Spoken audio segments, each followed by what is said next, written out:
Hi friends, आप सभी का आपके अपने यूट्यूब चैनल पढ़ाकू योद्धा में हार्दिक स्वागत है। फ्रेंड्स, आप सभी को मैं इस वीडियो में बहुत ही इम्पोर्टेंट क्वेश्चंस करवाने वाली हूँ। छत्तीसगढ़ में जो खनिज क्षेत्र है उससे रिलेटेड और साथ ही जो साहित्यिक क्षेत्र है, कहने का मतलब है कि जो भी साहित्यकार हुए हैं उन्होंने जो भी रचना किया है उसके बारे में मैं आप सभी को इस वीडियो में क्वेश्चंस करवाऊँगी। और ये सारे क्वेश्चंस बहुत ही ज़्यादा इम्पोर्टेंट है। आप सभी किसी भी क्वेश्चन को मिस मत करिएगा, लास्ट तक वीडियो को देखिएगा और कोई भी डाउट आता है तो बेशक कमेंट कीजिएगा। ठीक है फ्रेंड, तो चलिए बिना टाइम वेस्ट किए अब मैं ये वीडियो स्टार्ट करती हूँ। तो सबसे पहला क्वेश्चन है कोयला से रिलेटेड, और आप सभी को पता होना चाहिए कि कोयला से रिलेटेड कोई भी क्षेत्र हमारे लिए इम्पोर्टेंट है, क्योंकि कोयला बहुत ही इम्पोर्टेंट खनिज है हमारे छत्तीसगढ़ राज्य के लिए। सबसे ज़्यादा जो राजस्व मिलता है वो कोयला से ही मिलता है। देखिए, कोयला क्षेत्र पाँच बहनी कौन से ज़िले में स्थित है? तो पाँच बहनी जो है वो कोयले का जो एक क्षेत्र है उससे संबंधित है। ठीक है, और ये कहाँ पर है ये हमें बताना है। तो कोयले का ये जो पाँच बहनी क्षेत्र है वो आता है सरगुजा के अंतर्गत। कहाँ पर आता है? सरगुजा के अंतर्गत। तो हमारे क्वेश्चन का आंसर है सरगुजा। ठीक है, अब देखिए सरगुजा में पाँच बहनी के अलावा दो और इम्पोर्टेंट जगह है जो मैं आप सभी को बता देती हूँ। एक है लखनपुर और एक है बिरजूपाली। ध्यान से सुनेंगे, लखनपुर और बिरजूपाली, ये दोनों कोयला क्षेत्र भी कहाँ पर है? अगर ऐसा क्वेश्चन पूछा जाता है तो याद रखेंगे कि ये भी सरगुजा में है। तो हमारे क्वेश्चन का आंसर हो ऑप्शन सी। अब आगे चलते हैं, अगला क्वेश्चन देखते हैं, ये भी कोयला से रिलेटेड है। कोयला क्षेत्र झिलमिली और सोहागपुर। ठीक है, कौन सा? सोहागपुर, और यहाँ पर सुहाग लिखा है, ये कई कई बुक में सोहाग करके भी लिखा होता है। ठीक है, तो ये जो है वो आप सभी कंफ्यूज मत होइएगा, क्योंकि इस प्रकार से लिखा हुआ मिल जाता है कहीं कहीं पर। तो कोयला क्षेत्र झिलमिली और सुहागपुर या फिर सोहागपुर जो है वो कौन से ज़िले में स्थित है? तो याद रखेंगे कि ये कोयला ज़िले में स्थित है। ठीक है, कहाँ पर है? कोयला ज़िले में। ये जो क्वेश्चन है फ्रेंड्स वो कोयला क्षेत्र के भंडारण से रिलेटेड है ना। हमारे राज्य में कोयले का जो भंडार है वो कहाँ कहाँ पर है, उस क्षेत्र का नाम क्या है, उससे रिलेटेड ये क्वेश्चन है। तो ये जो सुहागपुर और झिलमिली है ये दोनों ही कोरिया ज़िले में स्थित है। और कुछ और है जो मैं आप सभी को बता देती हूँ, कोरिया ज़िला में जो स्थित है। तो देखिए, दो तो यहाँ पर लिखा हुआ है, इसके अलावा है चिरमिरी।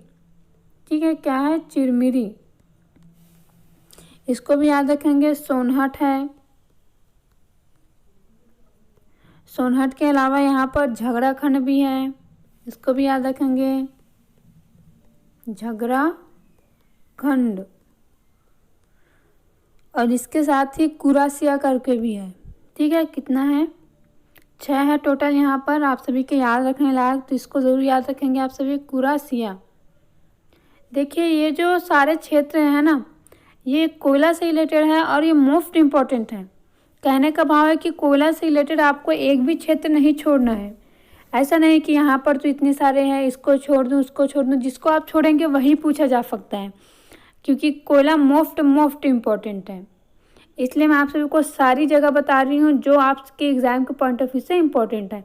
तो अभी मैं कोरिया में जितने भी बताई हूँ और सरगुजा में जितना भी बताई हूँ उसको अच्छे से याद रखेंगे। इसके अलावा फ्रेंड्स देखिए, बलरामपुर में भी मैं बता देती हूँ, यहाँ पर भी सिर्फ 3 ही क्षेत्र आपको याद रखना है बलरामपुर का। ठीक है, ये भी कोयला क्षेत्र है बलरामपुर का। एक है तातापानी, बहुत ही फेमस जगह है तातापानी, आप सभी जानते होंगे, भली भांति परिचित होंगे। एक है शंकरगढ़, यह भी कोयला क्षेत्र है। ठीक है, शंकरगढ़। और इसके अलावा बलरामपुर में है उलिया गम्हारडीह, उलिया गम्हारडीह। ठीक है, तो इस प्रकार आपको इसको याद रखना है।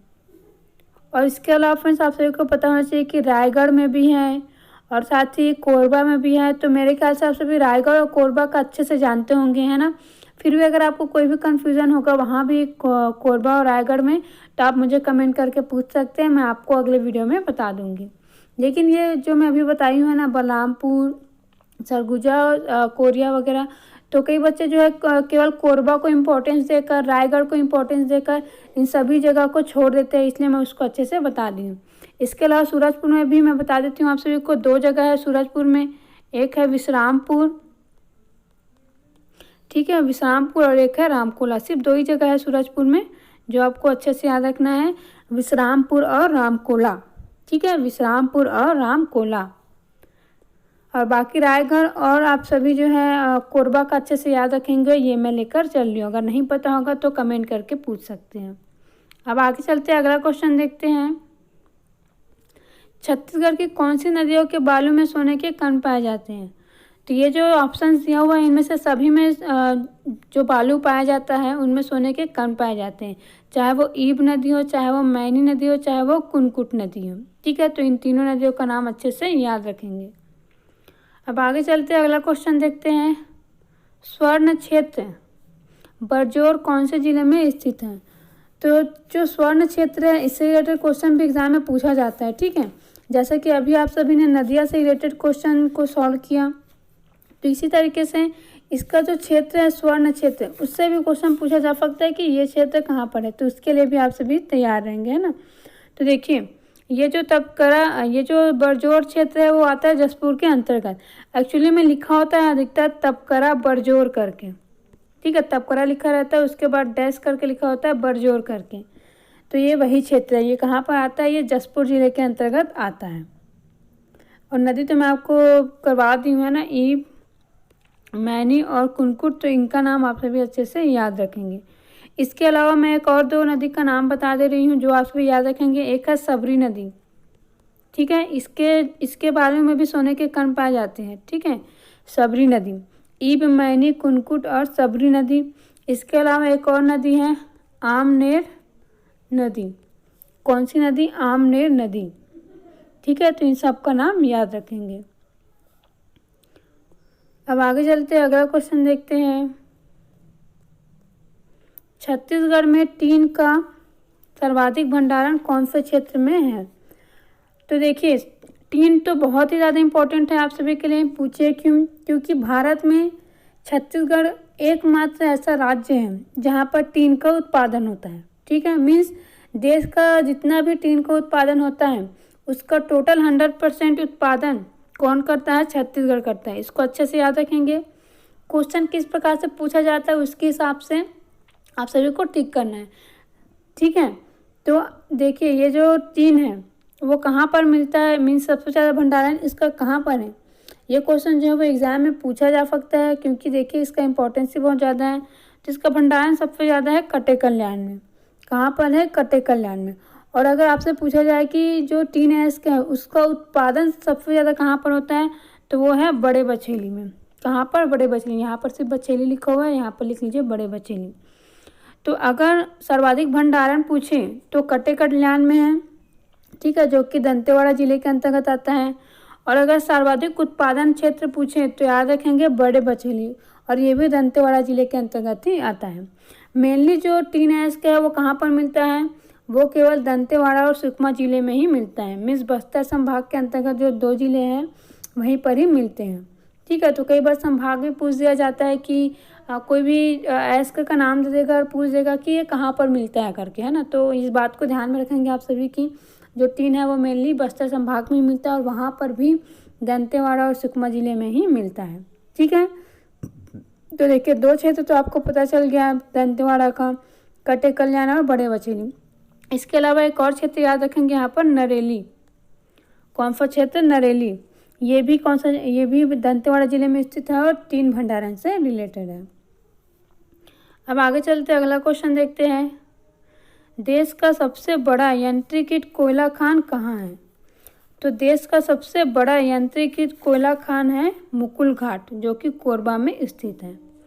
कहाँ पर स्थित है? ये कोरबा में स्थित है, और ये देश का सबसे बड़ा यंत्रीकृत कोयला खान है मुकुल घाट, ठीक है, जिसको अच्छे से याद रखेंगे। अब आगे चलते हैं, अगला क्वेश्चन देखते हैं। प्रसिद्ध कुटुम्बसर गुफा की खोज किसने की थी? तो प्रसिद्ध कुटुम्बसर गुफा की खोज किसने की है?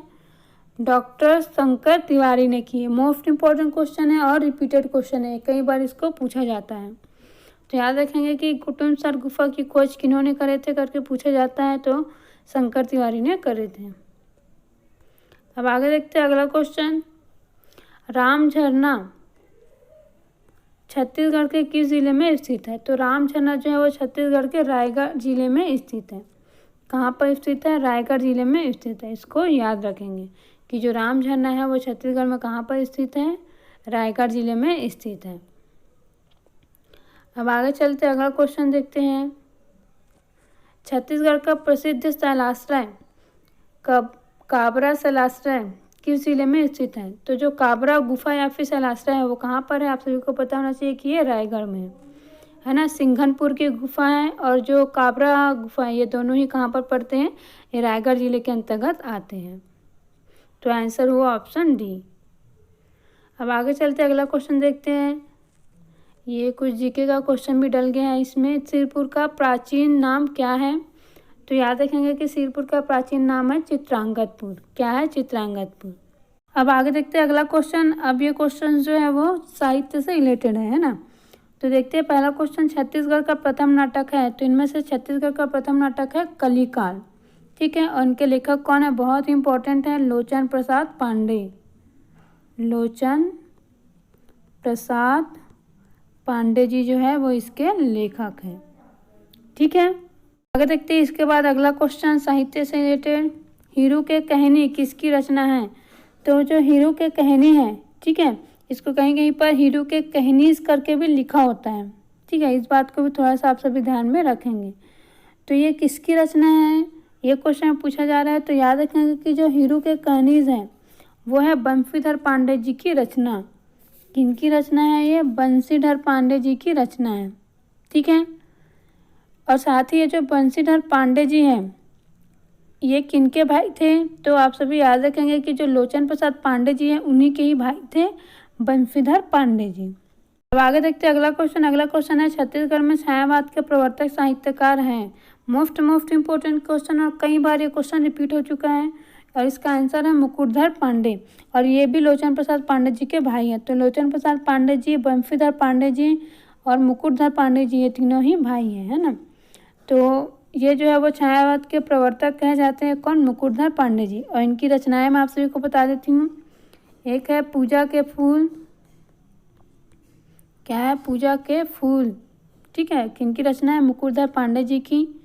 इसके अलावा है कुर्री के प्रति। ठीक है, इसको मैं लिख देती हूँ अच्छे से, कुर्री के प्रति। ठीक है, उसके बाद है दूसरी रचना बता दी हूँ मैं, तीसरी रचना बता रही हूँ। इन्होंने मेघदूतम का छत्तीसगढ़ी में अनुवाद किया है। बहुत ही इंपॉर्टेंट है।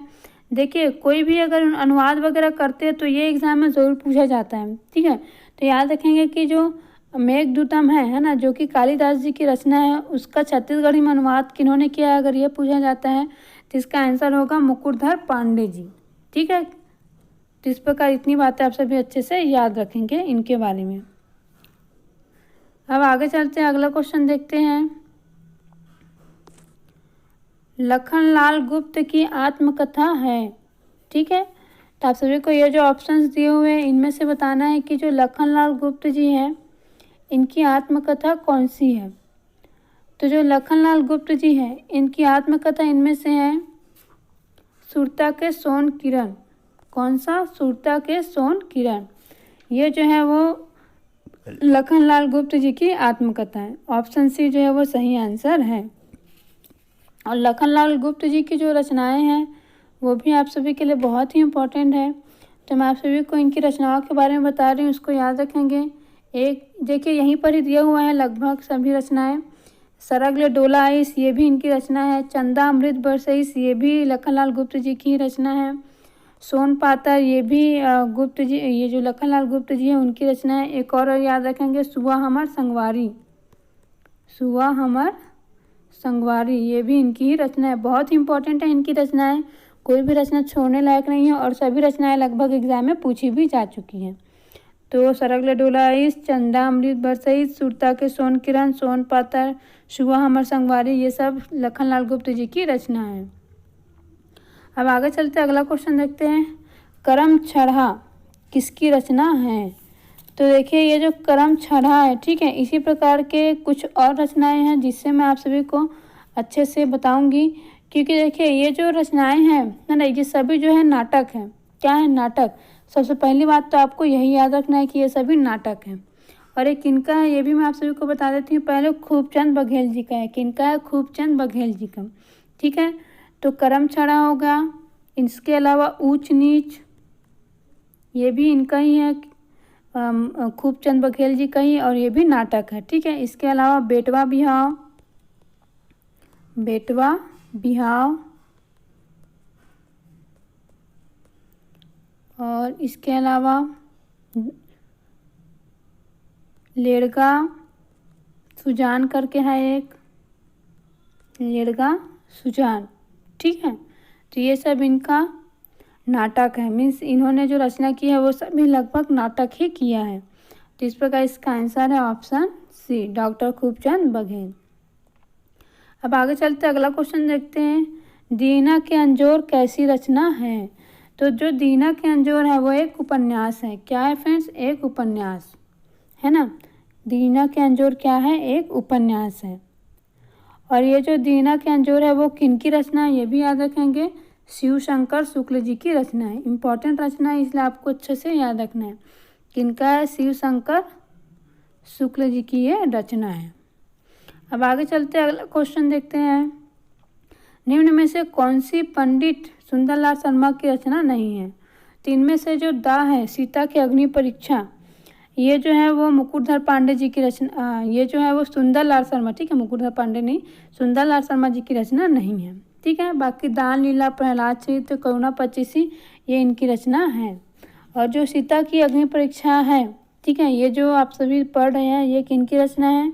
तो फ्रेंड्स ये कपिलनाथ कश्यप जी की रचना है, ठीक है। किनकी रचना है? कपिलनाथ कश्यप जी की ये रचना है। तो ये बात भी आप सभी ध्यान में रखिएगा।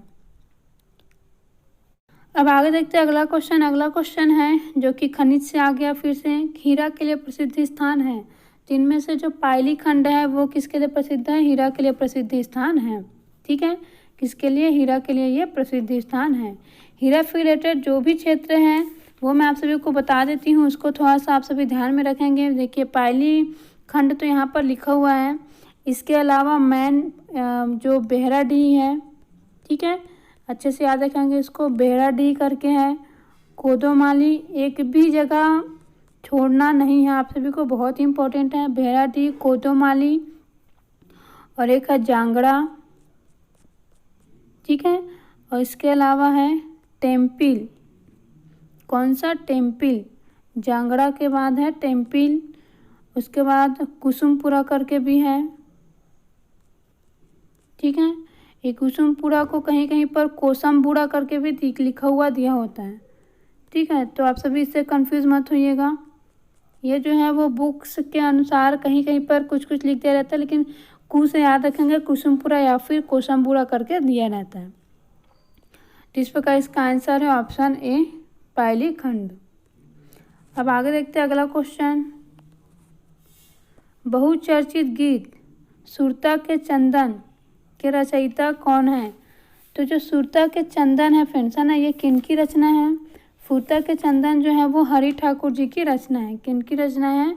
हरि ठाकुर जी की रचना है। ऑप्शन सी जो है वो सही आंसर है, ठीक है।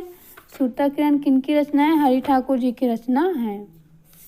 अब आगे देखते हैं फ्रेंड्स अगला क्वेश्चन, और आज का ये लास्ट क्वेश्चन है। पूजा के फूल किनकी कृति है? तो मैं आप सभी को अभी कुछ समय बताई थी, है ना, मैं कुछ समय पहले बताई थी कि जो पूजा के फूल है वो मुकुटधर पांडे जी की रचना है, ठीक है। तो इस प्रकार इसका आंसर है ऑप्शन ए। तो फ्रेंड्स आप सभी को आज का ये वीडियो कैसा लगा कमेंट करके ज़रूर बताइएगा, और कोई भी डाउट आया तो मुझसे पूछ लीजिएगा, मैं अगले वीडियो में बता दूंगी। और जो भी नए बच्चे हैं वो हमारे यूट्यूब चैनल को सब्सक्राइब ज़रूर करिए, और लाइक और शेयर करना तो बिल्कुल भी मत भूलिएगा। और अच्छे से तैयारी करिए, स्वस्थ रहिए, मस्त रहिए। Thank you friends.